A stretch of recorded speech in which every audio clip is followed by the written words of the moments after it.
welcome to the plenary on a question I think that many of us in the room are kind of really been trying to find answers to since the morning. And, actually not many people know this, but I kind of started my career in the business and human rights space as an auditor. So I'm a certified auditor, and I spent early years of my life, I'm not going to say which years, but I spent a lot of early years of my life actually conducting factory audits in Bangladesh and in India. And I kind of remember, I was like very, very young, and I kind of remember very clearly those idealistic principles, and you're kind of getting into that space. And I was walking into these factories, and I can't adjust this. Okay, now better. And I remember very clearly kind of walking into these factories where everything on the surface seems like perfect. The documentation checklists were there, the policies were in place, and generally the audits were like, we were discussing what do we do from here. But the moment we stepped outside and we start speaking the local language, because some of, other auditors in the team would speak local language, and when we started having conversations sort of, just outside, informally with the workers, with the communities around, the kind of conversations and what we were hearing in the meeting rooms kind of changed. Issues, of course, around long working hours, limited awareness of rights, gender-based violence, especially in the garment industry. I think even those days was something that was really, really talked a lot about. And I guess what stayed with me over all of these years is just really, it wasn't that the companies were not willing to do the right thing.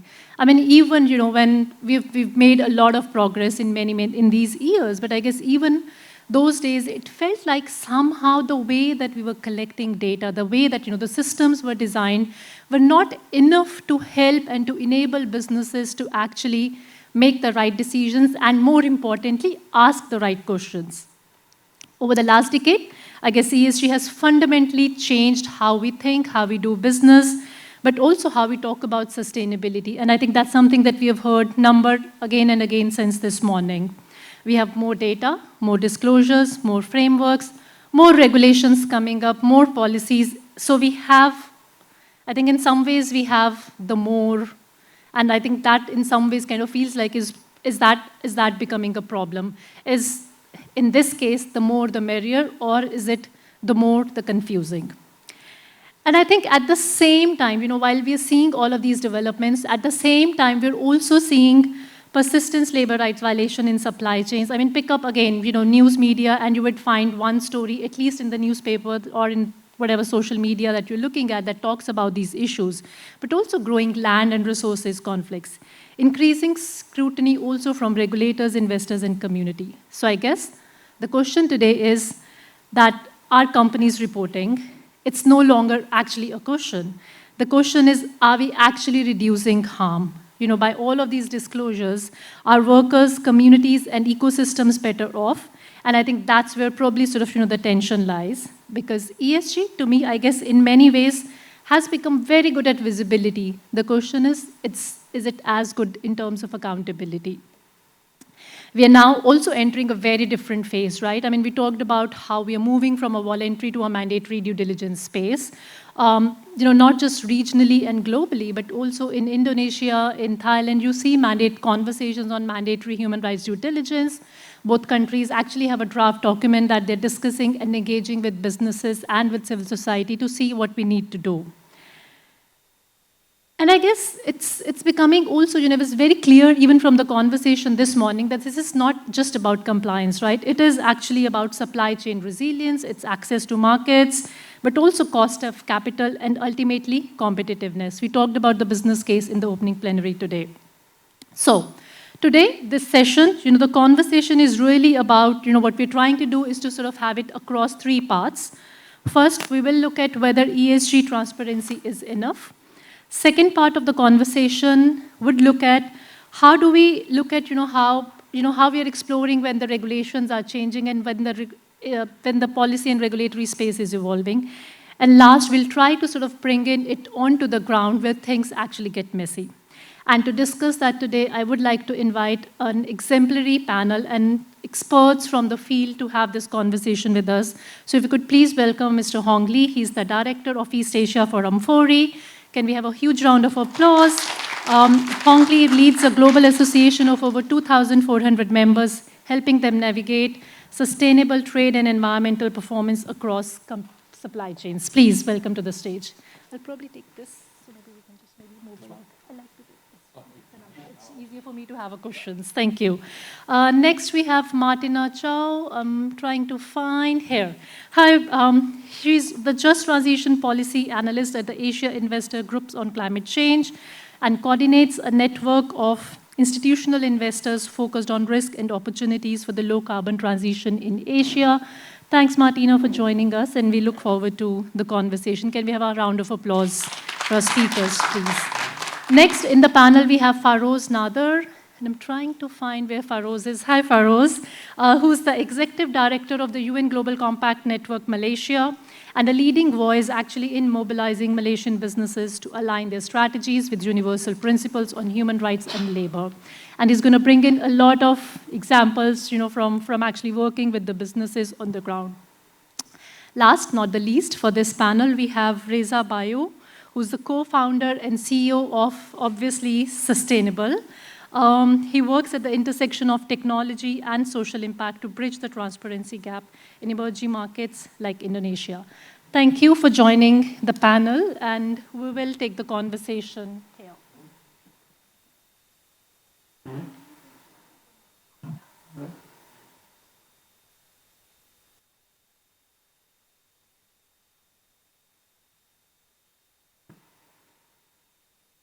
Welcome again, and thank you for joining.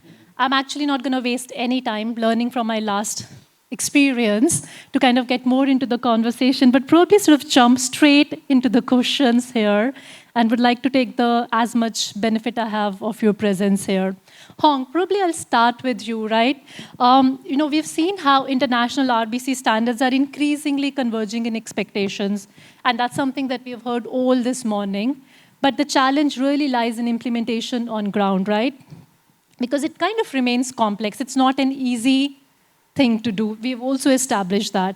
So, how do you think, in your experience, Asian suppliers are actually operationalizing these standards? Where do they find challenges? But, where do we also sort of try and bring in sustainability without extra layer of checks and additional paperwork?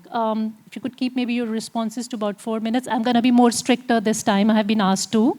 But, the floor is yours, Hong. Sure. Thank you, Dr. Preet. Good morning.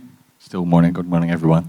Very good question. I mean, from our point, what we see is, so Amphori, we are in the social compliance field. We write standards for social compliance. And what we see that the social compliance audit should not be an extra layer for the suppliers in Asia. I mean, what it should do is actually provide a tool for them to simplify and align all the requirements. The European regulations, all these different regulations are getting more complex, requirements are getting higher, but how do Asian suppliers implement them, right? So I think one of the ways for us is to turn these complex frameworks into clear, actionable checkpoints in audits, so that the suppliers know what to do and how to do it. We are focused on continuous improvements as Amphori, so it's not only a check yes and no. So what I think is these audits should help to consolidate the requirements, because they're getting complex, into a system that works for the buyer and the suppliers. No, thank you. And I think, I'm hearing what you're also saying in terms of sort of, audits and importance of checklist.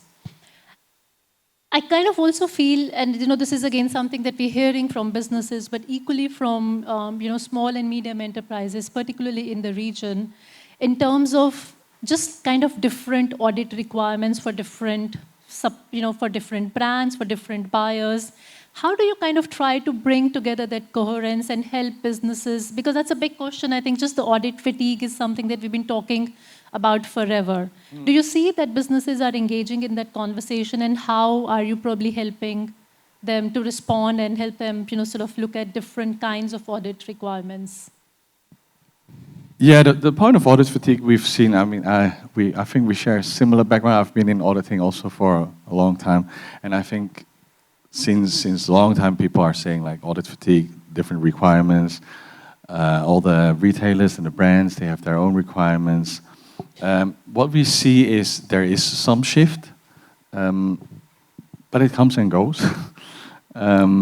And from our point is we try to consolidate all these requirements into our standards so that the retailers and the brands and the suppliers, they know what they have to do.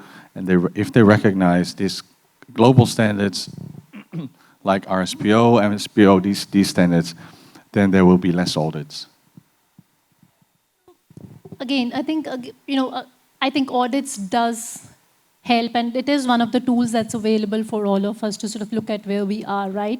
But we've also seen kind of criticism in some ways, where factories that have been audited, but the next week we have seen, fire incidents. It's a personal experience. I don't want to relive that myself, right? But it kind of, in some ways, we're also kind of challenging the systems that already exist. And I think there are cases, I think, less and less in the recent times, but we've also seen in terms of how some of the factories that were audited and passed the audits, but still, we found factory incidents on those, and there are a couple of examples, at least from the region in there. Where do you see, do you think that it's actually helping the workers, it's helping the people who probably are affected the most, but how do we sort of find that or address that challenge where we see the factories probably audited and passed, but then the problem still exists? Where do you see the gap, actually? Where do you think, it happens? Well, good question. I think it happens all the time. And therefore, it depends on what kind of system. I feel that in all of the audits we've seen in the past, in my past lives, if you go, or if you as a buyer visit a factory, visit a site, you tell them 2 weeks before, maybe 3 weeks before, I'm coming. So they prepare everything. As you said, they're good. All the documents are ready. So Amphori has a system now that we require the audit firms to go unannounced. So only then you can see, maybe not even all, but actually part of the reality, right? And because our system it's not a pass-fail, it's a grading system. So therefore, if you go unannounced, it's okay to fail.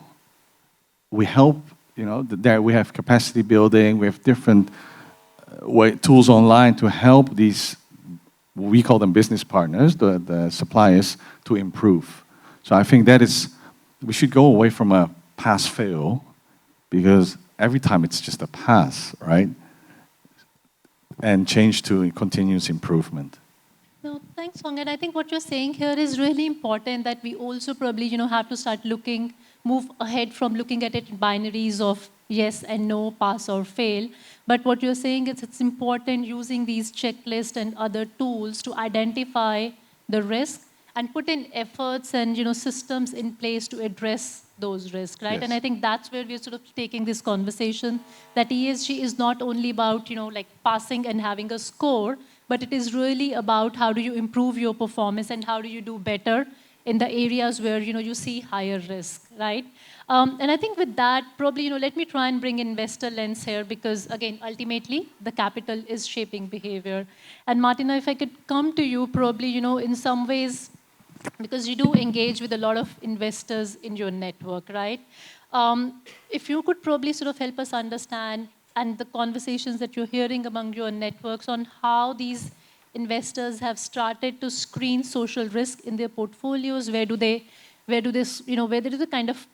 what's the priority in terms of when you look at those social risks, and are they looking at environmental and social probably at the same level? Where do you see the conversations happening, but also where you find some challenges that the investors are facing? Okay, great. Thank you for the question, and thank you for the invitation. So maybe I'll start with a very quick summary of how AIGCC works, so that gives some context to my response. We're an investor network.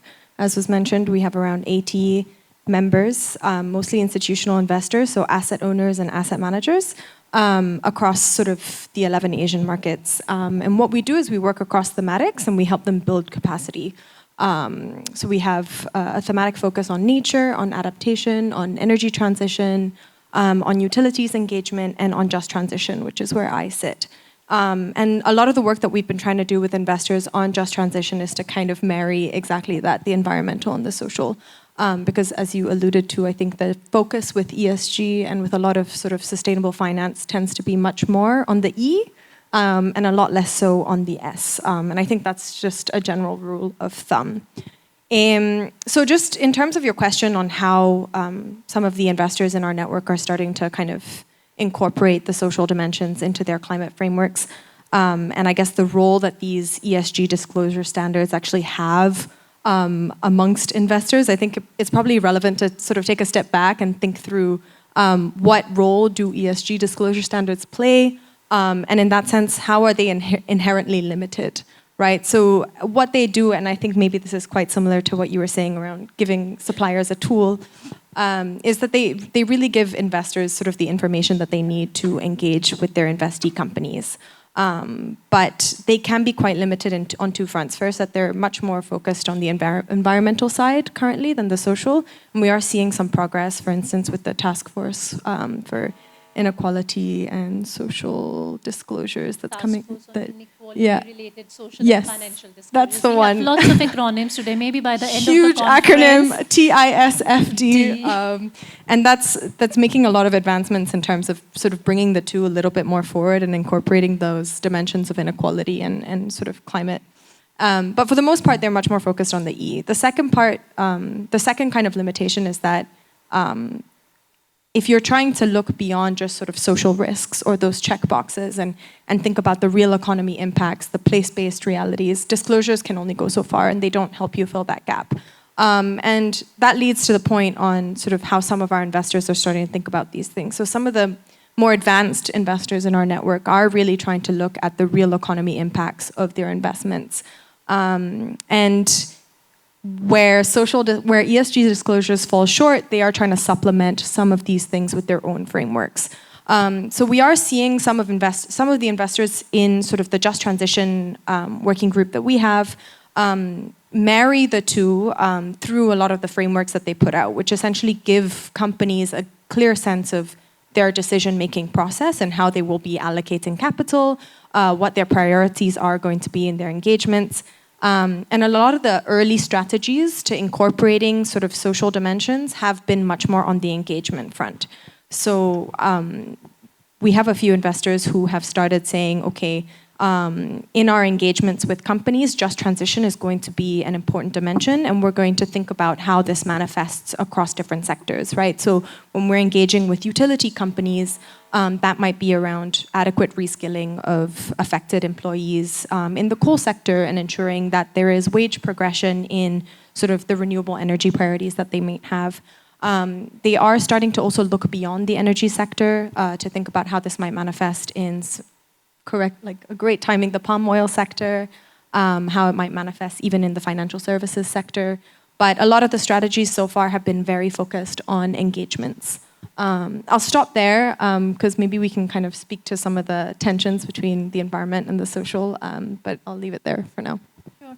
No, thanks. And I think, and I've been, because TISFD, UNDP serves as the secretariat of TISFD, and I remember, some of the early conversations have really been about, environment has a net zero. What's the net zero for social? And I think that's what probably, sort of in some ways TISFD is trying to sort of identify how do you measure and how do you report on the social, because how do you assess how, gender equality, how much can you go far ahead, right? So I think that remains one of the key challenge. But if you look at, the way that investment decisions are made, right? And, have there been cases where probably, the businesses would have a excellent net zero plan and, have a transition plan, but they don't really look at sort of probably the tier 2 labor practices. I mean, I'm not even sort of saying tier 3, but, probably they're not looking at even their tier 2 labor practices. And, and again, tomorrow we have a session on emerging technologies, and we're speaking with some of the speakers while we were preparing for the session. And we kind of started discussing how actually, even in sectors such as, say, technology, your risk kind of starts appearing probably in tier 2, tier 3, because who are your coders, what's happening, what's happening sort of in those supply chains. How do you see investors trying to, I don't know, work around that system and, sort of really trying to see, I mean, is there a risk that we probably end up climate washing the S? Do you see that as a risk? Any good practices that you've seen on how businesses or investors have sort of tried to make sure that they're looking at equally at the same level? No, yeah. No, I mean, I think, again, as I mentioned, I think the focus has definitely been much more on the E rather than the S. But I think that is changing. That's evident in a lot of the interest we've been receiving amongst our investor members on the topic of just transition. And I think their own understanding of what counts as a sustainable investment is actually evolving. And a lot of the capacity building work that we're doing with investors is also trying to kind of push the idea that environmental risks and social risks don't take place in isolation. So I think there's quite a strong understanding now of the environmental risks associated with certain investments, certain businesses, certain industries. But I think there is a growing appreciation that when social vulnerabilities are high and when social risks are high, your environmental risk is even higher, right? So to give a concrete example, if a climate shock hits, so a flash flood hits, if it hits an area where there's no social infrastructure, there's no social protection mechanisms, there's no community preparedness, workers are maybe employed in a more informal capacity, so there's no kind of sort of formal support there. If an environmental disaster hits, that risk is actually multiplied because the social risk is really high. And I think investors are starting to recognize that if you don't account for the social risks, you actually end up underpricing the risk of your investment overall. So I think that awareness is growing. Granted, there are challenges, and I think one also has to be realistic about what can be expected from investors when engaging with sort of tier 2, tier 3 level at the supply chain level, right? Because investors are so far removed and actually have quite a limited capacity when it comes to actually being able to engage. So I think there is a real tension there about wanting to engage a bit more deeply at these intersections and with these sort of real economy and place-based issues, but also the fact that investors end up being very, very far removed from the supply chain. And even when thinking about sort of scope 3 emissions, which can be more easily quantified than some of these real economy impacts, there are challenges already in implementing that at the supply chain, so let alone sort of some of these more complicated sort of intersections and social dimensions. I think just some good examples very quickly, mindful of time. We have some investors, for instance, who are actively engaging on the living wage, right? And doing that across sectors. So making sure that in the kind of renewable energy and clean energy sectors that they're trying to work in, they're also engaging on this very concrete dimension. There are some pieces of sort of the just transition that are easier to engage on than others. So you're seeing more engagement on things like wage progression, reskilling, upskilling, living wages. But it is harder to do engagement and kind of act on things like benefit sharing agreements, like remedy mechanisms, ensuring sort of clean access and sort of sustainable development more broadly. So that's sort of areas that are still, I think, a little bit more early on. No, thanks. And again, I think, some of the important points that you raise are really around that environmental and social risk are not to be seen in isolation, and actually, they kind of, create vulnerabilities for each other as well. But also just in some ways, I think what I'm hearing from both of you is that transparency does not alone change outcomes, but it tells us where the risks are, but also it doesn't, I think what we're looking at is how do we move one step forward from identifying the risks to actually resolving it, right? And in some ways, a lot of criticism, initially at least in the business and human rights space, has been around the voluntary requirements. And we've been hearing a lot of shift in terms of the mandatory human rights due diligence. And I was actually in Indonesia, just about a week ago, and we've had engagements with businesses, with governments, because It's been told that the due diligence legislation should be out somewhere around end of this year, which is kind of not a very, very long time, to prepare to have that kind of a regulation out. And the same conversations, we are hearing across different Global Compact Network members on how they're preparing their businesses. And Faroz, if I could probably, sort of hear from you, because I think the Malaysian National Action Plan, just the preparation of that really pushed and kind of encouraged businesses to engage with the agenda meaningfully, right? I mean, it's one of probably the most active networks that we also see in terms of the Global Compact here in Malaysia. How are you engaging with your businesses? And again, I think like across Asia, a lot of small and medium enterprises probably who are also your members. How are you, do you see that they understand that this risk, that this shift is happening from voluntary to mandatory? But also, how are they responding? How are you able to prepare them? And I know there are lots of questions within that, but probably maybe if you could share a little bit of your own experience from engaging with businesses on the ground here in the country. Thank you, Doctor. Firstly, thank you so much for inviting me here to this panel. Selamat Hari Raya. That's a interesting question. How are businesses getting ready for this whole BHR, right? We see it in many ways. First fun fact, actually ESG was coined by UNGC, 2004. We actually used it first in the Who Cares Wins report. So I feel morally obligated to make life a little bit more difficult. We'll see what we're going to help in that sense. But I just want to share some personal thoughts about ESG, having been in this space for perhaps a bit too long.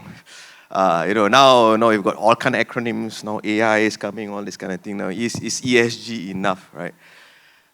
I feel, in today's world, there's a lot of speak about ESG, but as we peel the layers away, we actually we see more issues happening, right? And I feel because ESG is moving towards an AI, which is actually an amicable impact. We are going to I would say, the most common acceptable term in doing least amount of damage. And I think that's because we have not turned the ESG conversation to a performance conversation, to a humanized conversation. We hide behind fancy words because we know it's complex and we feel a bit good that it's difficult to do, right? But I feel that, when we talk about E, S, and G, if we humanize it, we need to go to the performance that we need to achieve. And when we talk about E, environment, we're talking about resilience. Because the world is getting hotter. How are we being more resilient? When we talk about the S, it's actually dignity. All this business and human rights, if you don't go down to a common word called dignity, you can use whatever names you want. We will still mistreat people. We will still, do what we are doing. And when we talk about the G, the governance, which we claim we are very strong in, but we need to relate it to justice. That's why I talk about just transition. Where are these words in this ESG space? Because this, for me, relates to an AI, which for me is authentic impact. Right? So, it's not easy, yeah? There's a lot of things that we need to push. But in my engagement in businesses, if we really want to push this needle, whether it's BHR, whether it's E, or even it's G, we need to really attack it from an ecosystem perspective. And this is something that I learned in my previous job. In a leadership model, my previous boss told me that, in ancient China, when the palaces were built, they always built it with 4 gates. They said, do you know why? I said, yeah, why? They said, because when the enemy attacks 1 gate, there's 3 other gates for the ruler to escape. So the only way that you can overturn an empire or maybe change a culture if you attack all 4 gates at one go, right? So there's no escape possible. And I think the same philosophy needs to be implemented as well, right? And in my experience engaging in business, there are 4 critical gates. The first gate is actually the regulatory gate. And I think this is a gate that is so underplayed because at the end of the day, we need to accept that most businesses are incentive seekers, are intermediary of regulations, right? So if the strong regulation, they will see this. And some examples here, in Malaysia, the climate change principles of taxonomy is reshaping how banks are looking at climate factors. And the good thing that's happening is that they are now introducing the 2.0 version, which will mirror a lot the ASEAN taxonomy, which has strong elements of S. The second gate that you've got to hit, and I think another underplayed gate is the leadership gate. And when we talk about leadership gate, is to talk about moral leadership. I think it's too paradoxical for a long time that businesses have to debate, I have to make money and I have to do good. I think we need to have this moral courage to say we need to do good lah, because we have made enough money. Look around, record profits year in, year out. But we need to talk about this moral courage. The third gate is a capability gate. I think we need to train our people to be more capable in this space. Half of the people, I mean, you ask many of these terms, they don't even understand. If you don't understand, what change can you expect them to do? And the fourth gate is a demand gate, whether it's from consumers, whether it's internal for investors. And this is also, again, very important. So, for example, we know, for example, Maybank actively developed their internal human rights policy because PNB signals through their stewardship report human rights is an important factor. So this is how I feel that we need to. So what we are doing at the Global Compact, we are trying to humanize this, make it a bit more easier. I mean, especially from the SME side, you can't treat them the same as corporates, right? So what we are doing is that we're working with supply chain owners to say, okay, how do you engage? First, we got to engage, right? The spirit has to be partnership. It cannot be policing. So how do we engage? How do we make it easier for them to come into this equation? So we have a big project, for example, with Petronas, who's engaging their 4,000 suppliers. So they are looking at E and S. For them, it's a business and human rights, I think. But how do you get their suppliers to be ready before they turn the screw to make it mandatory? Because it's unfair to just study it without creating. So I think that these are ways that we need to look at this. Yeah. No, I think really important points that you're bringing here, regulations, leadership, capability, demand, but also just kind of, how do we take approach as more of a partnership rather than policing? And I think collaboration seems to be the theme that's been picking up, across all the sessions since morning as well. And I'm kind of intrigued by what you said about the 4 gates, right? The challenge is, would the SMEs, and even among SMEs, we talk about SMEs as like a homogeneous group. They are actually not homogeneous. There are some really large still SMEs, and then you have like mid to micro level SMEs, and the capabilities and the resources that they have is also like a very, very, very different levels, right? So I think even whether you have the capacities or resources to build those 4 gates, I think remains one of the key challenge, and I think that's where a lot of engagement is probably even required from brands, and to kind of start looking at purchasing practices and some of those difficult conversations that we're still sort of trying to understand. Ultimately, everything is human rights is an expensive proposition, right? If you have to make places safer for people to work, you have to build in system and you have to invest in actual cash to make sure that the fire exits are properly developed, or to sort of look at how do you ensure that you're treating all people equally, and then eventually it comes down to dignity. So I think it's a conversation that's been happening, but also because it is really, really complex.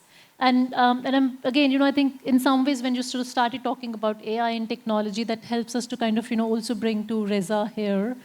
You do work at the intersection of technology and to kind of having these sustainability conversations. And we hear from a lot of businesses how they are using technology and sort of AI for audits, for grievance mechanisms as well in certain companies. So Reza, if you kind of help us sort of probably understand how do you think digitalization or digitization more broadly help bridge the transparency gap for companies operating in complex environments. I mean, Indonesia, Malaysia, feels like everywhere it seems like complexities are probably the similar, but if you could probably share some experience from your own work in Indonesia. Yes, thank you, Dr. Harpreet. And it's a pleasure for me to be here. It's a very interesting question, but I think I'd like to take a step back as well, trying to define between digital and technology, right? To start with, I believe that digital is more like the platforms, the softwares, the tools that we're using, right? But technology is more broader. It's the ecosystem and the innovations, right? So when it comes to transparency, as you mentioned, and disclosure, digital does help bridge the transparency gap and also improve traceability, right? For example, one of our work with the biggest Southeast Asian travel company, their internal sustainability management, knowledge management tools really help us as a partner to be able to then track their material and non-material impact, right? It really helps us see what is happening on the ground, the works that they're doing with the communities and people on the ground. So it really helps us looking at that, tracking the progress of what they're doing. But I think from our experience, the conversation should not stop at disclosure, right? It's definitely needs to move forward into then what it means for the people, what it means for the communities. And that's where I think technology comes in, right? We have experience also working with, for example, cloud service providers, right? Where, the sustainable data centers would not just help, for example, to make, more like energy efficient and reduce carbon emission, but for example, how the technology and the innovations itself helps create, for example, precision technology for agriculture, right? It really serves the farmers and helps then, improve the livelihood of these people on the ground. Or for example, if we talk about, we also work with one of the biggest ride-hailing company in the region, right? Look at how technology innovations then shapes the way they see vehicles, like the role of EV is very important now. How it also improves the work of the drivers as partners, right? Their livelihood and so on. So simply put, I would say that yes, digital does help bridge transparency gap, but beyond that, I feel like technology innovations comes in as a more critical, has a critical role to be able to then, serve the people and improve the societies. Yeah. No, thanks, Reza. And in fact, what you're saying also kind of makes me think back on some of the conversation, particularly in technology, right? I mean, with more and more that we're looking at EV, but we're also looking at critical minerals that are, to kind of getting in those supply chains. So in one hand, we're probably creating better solutions for the environment, but are we actually, creating more problems for us? I know it's not the conversation for the session today, but I do want to leave, with that thought is, while we're moving towards renewables, towards energy efficient vehicles or, sort of just more broader that technology, is it also creating additional risk that probably we are not looking at right now? And I hope, we are able to sort of, hear those conversations over the next 2 days as well. We do have about 10 minutes before we close because we do want to still close at 12, but probably, is it okay? I think if you could just maybe open floor for a few questions. If you have any question, please raise your hand. I already see hands being raised. Please just state your name and your affiliation, and if you could add your comment or question and try to be brief so that there's time for the panelists to answer. Also, if you have question to a specific panelist, please let us know. I think there was a hand raised here and there was one here. So those two will take the questions and then probably we'll try to come back for the second round. Sure. Firstly, I think it's still almost afternoon, but I'll say good morning. A great conversation. My name is Sharath Martin. I'm not sure which profile to use, so I'll just say I'm with an accountancy organization. Let me put a short context and then very quickly into my question. We all spoke about this whole issue about human rights, and there seems to be a lot of focus in Asia. I think because Asia is predominantly still the global supply chain, right? So why do we have this issue? First question, is it because we have lower values when it comes to human capital, lower than, say, the Western side? I know that's provocative, and I'm intentionally being provocative. Or we don't. And if we don't, then why is this problem still occurring?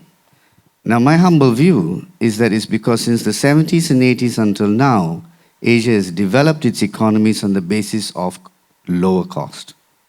Once you're in lower cost, it's very hard to climb out of it, except if you beggar your neighbor. You know what I mean?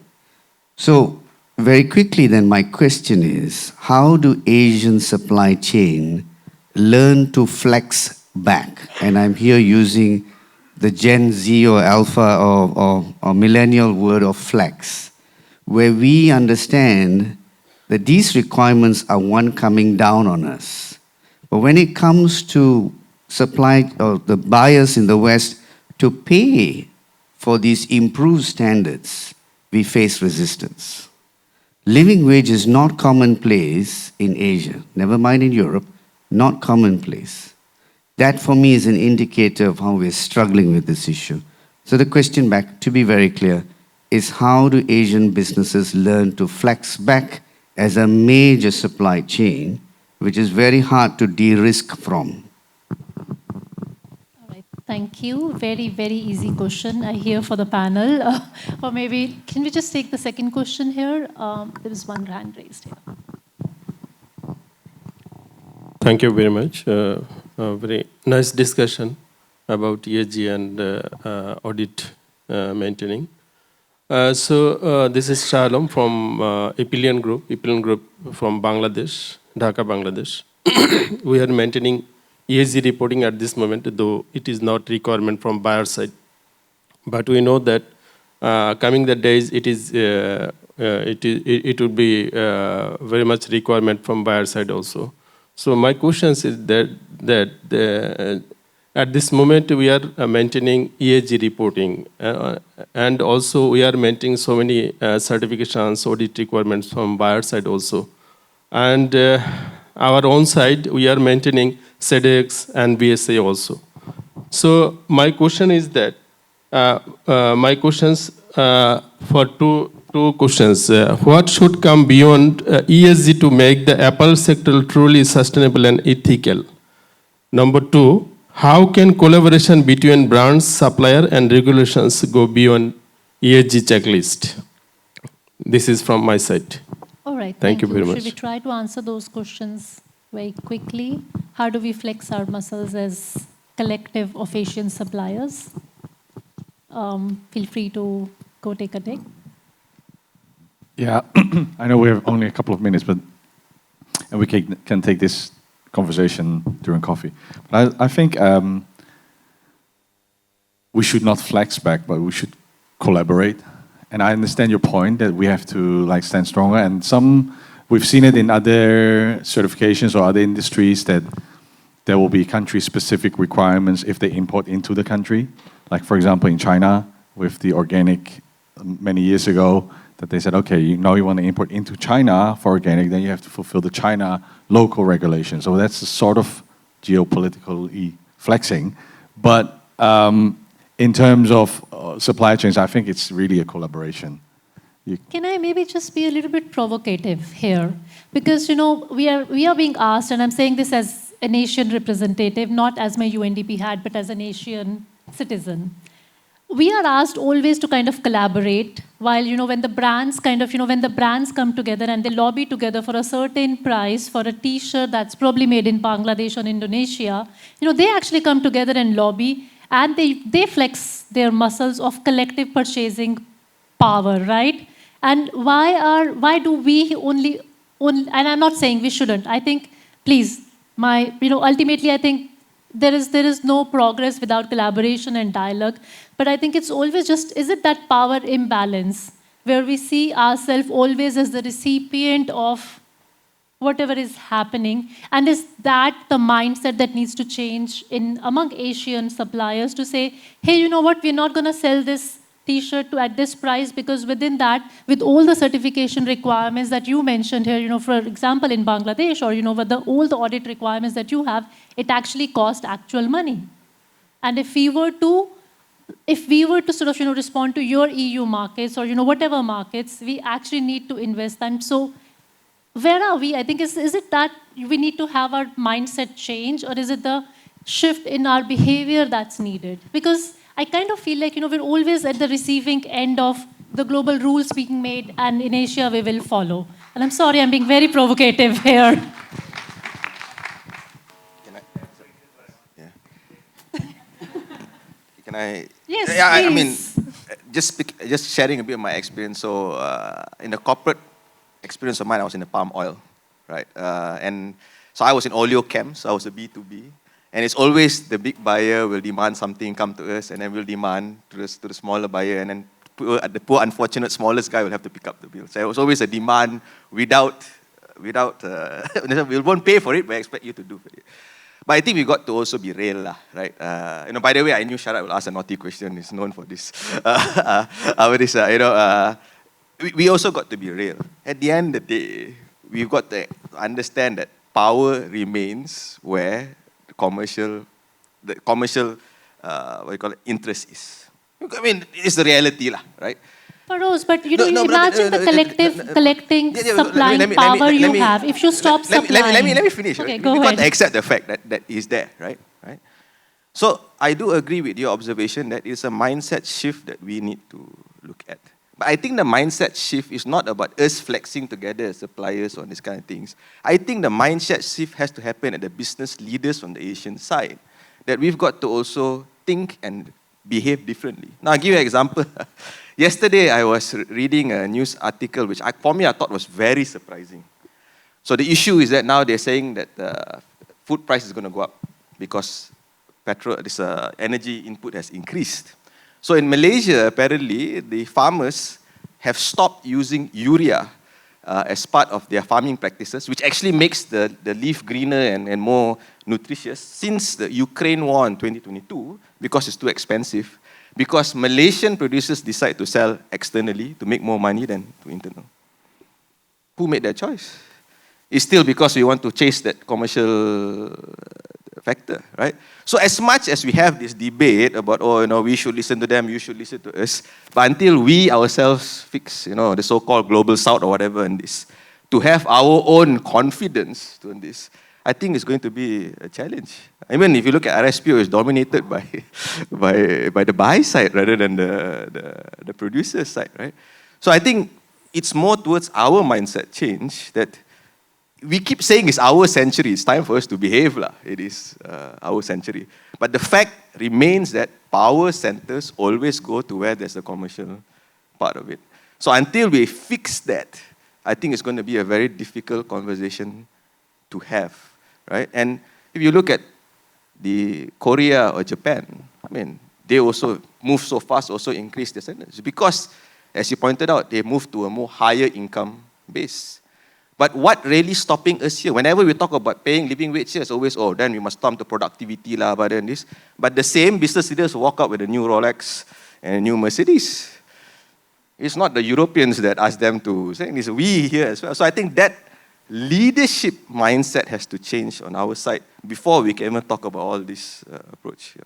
No, I think sounds fair. But how do we sort of bring in that leadership mindset, but also to sort of start bringing in those Asian suppliers together to see what is the business sense, because it's also about sustainability of the businesses, right? I mean, because the problems will keep arising if you're not able to address that power imbalance somewhere. And I think I personally feel it's high time that we start sort of, looking at how do we actually address all of these power imbalances, and not just between brands and suppliers, but, also with business and communities, businesses and workers. And I think there's eventually all it comes down to, that power imbalance that exists across. And I think that's where probably we need to maybe start thinking about how do we move.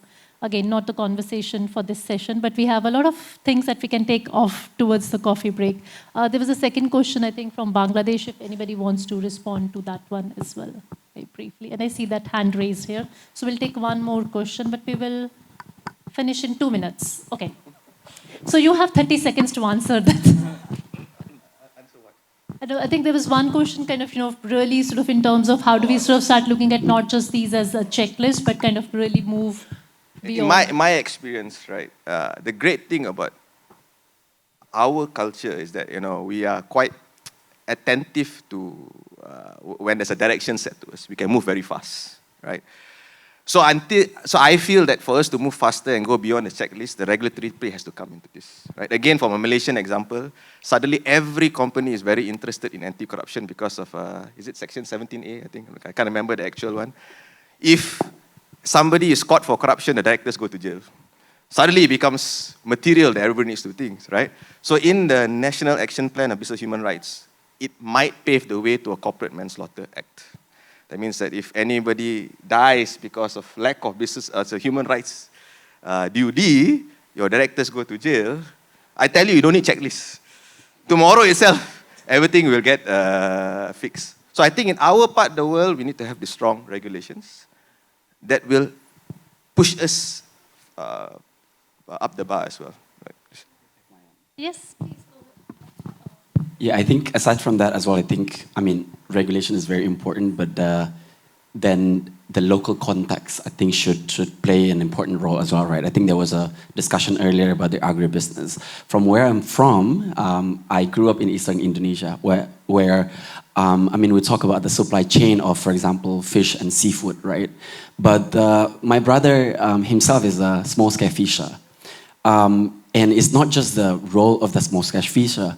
In eastern Indonesia, there are a lot of middlemen, for example. How do we then recognize the role of middlemen, right?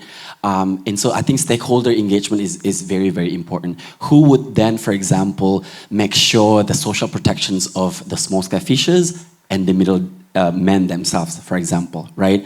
I think it's really, really important to have that stakeholder engagement beyond just sort of the checklist of like ESG and making sure that it goes once again beyond just disclosure, even mandatory due diligence, but once again, the people, you know, to be in the center of this as well, yeah. Thank you very much. I know you had a question, but I've been showed that end written on like 2 pages multiple times, but if I could apologize, and if you have a question, please feel free to reach out to the speakers. I'm saying this on your behalf without seeking consent and permission, but please reach out to them. I think during the lunch break or tea breaks, I'm sure they'd be very happy to answer. But thank you again for joining the conversation. I think it was an enriching conversation. I would not try to sum it up, but thank you very much.